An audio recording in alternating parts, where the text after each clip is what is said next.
Welcome to the Deep Dive.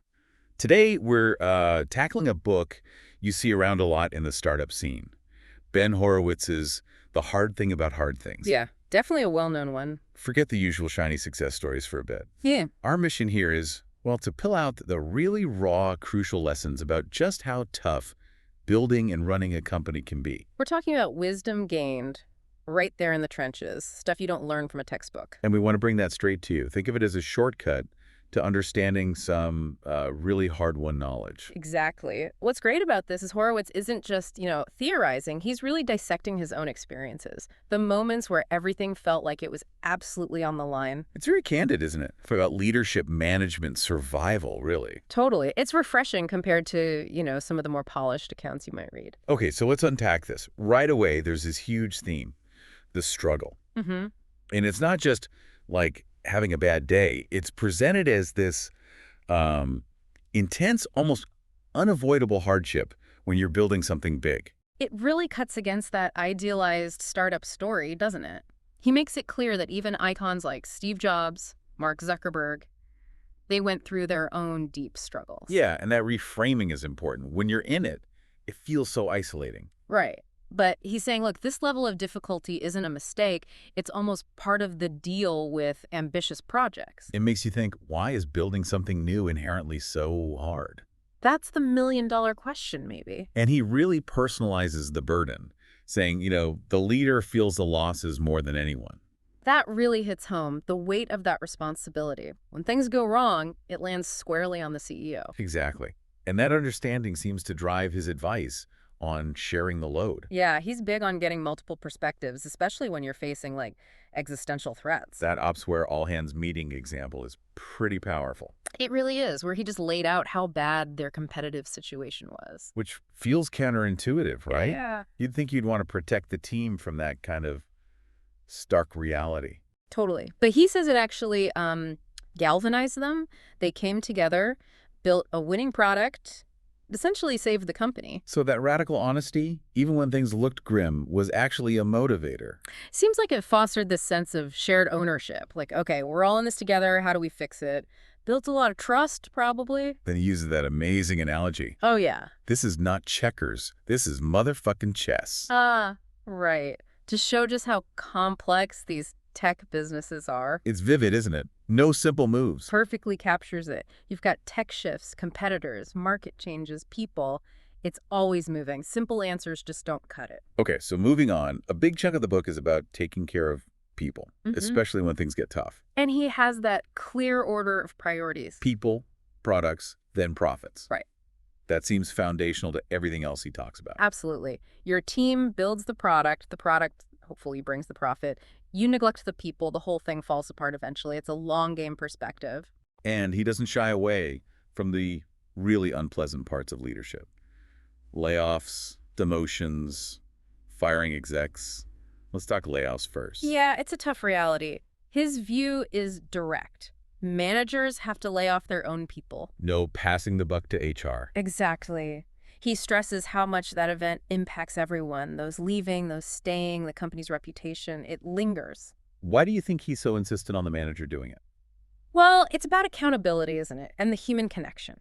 The manager usually hired them, worked with them daily. It acknowledges that relationship, that it's a person, not just a number. Makes sense. Shows leadership means facing the hard stuff, too. Precisely. Not just cutting ribbons. Okay, then there's demoting a loyal friend. Wow. That sounds incredibly difficult. Brutal. But he gives surprisingly practical steps. Yeah, like using decisive language, I have decided. No ambiguity. Right. And admitting the reality, like, hey, maybe even I don't have the skills for this area. Acknowledging their past contributions and then maybe offering a raise. That raise part is interesting. Seems counterintuitive. It does, but maybe it's a way to say, we value you, your past work matters, even though this specific role isn't the right fit anymore. Separating the person from the role. Exactly. Trying to find a way they can still contribute, maybe elsewhere in the company, if possible. He also mentions how hard it is to hire execs for jobs you've never done yourself. Like, how do you even know what good looks like? Yeah, that's a classic leadership blind spot. He doesn't give an easy answer, but it implies you really need trusted advisors, super thorough reference checks. And getting really clear on what skills are absolutely needed, even if you don't have them yourself. Right. You have to know what you're looking for, define it clearly. And then there's training. He talks about this good product manager, bad product manager document at Opsware, And how investing in training really turned things around. which is something startups often skip, right? They're just focused on shipping product. Totally. It feels like a luxury they can't afford.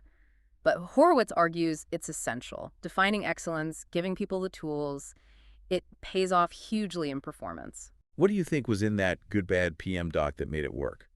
Probably clear responsibilities, key skills, how to communicate, maybe even behaviors, a shared definition of success for that role. Creates a benchmark, helps people know where they stand and how to improve. Exactly. Framework for feedback, self-assessment, everything. He also contrasts good places to work with bad ones.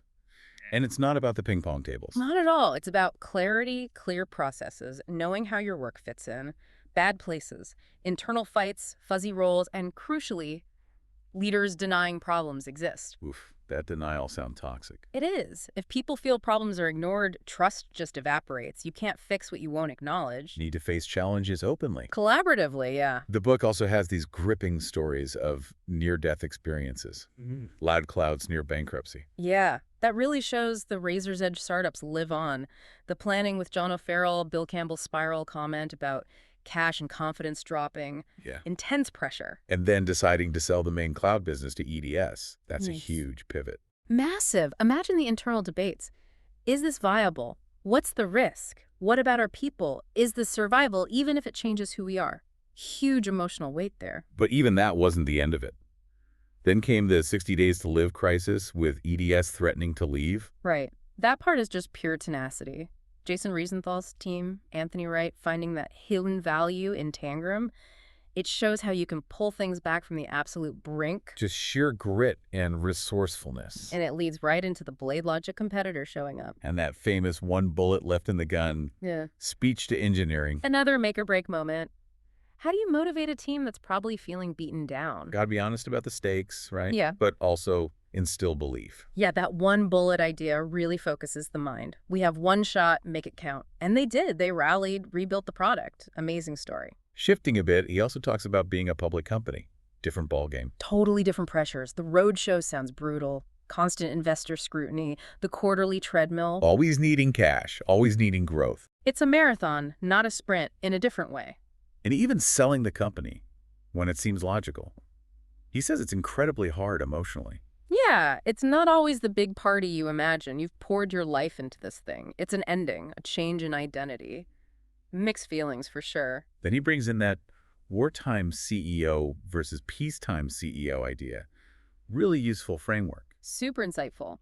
Peacetime is about expansion, building. Wartime is pure survival. Priorities flip completely. Right. Wartime means cutting costs, tough calls, laser focus on threats. Even the language changes might get more direct, more forceful. Swearing might even increase, he suggests. Huh.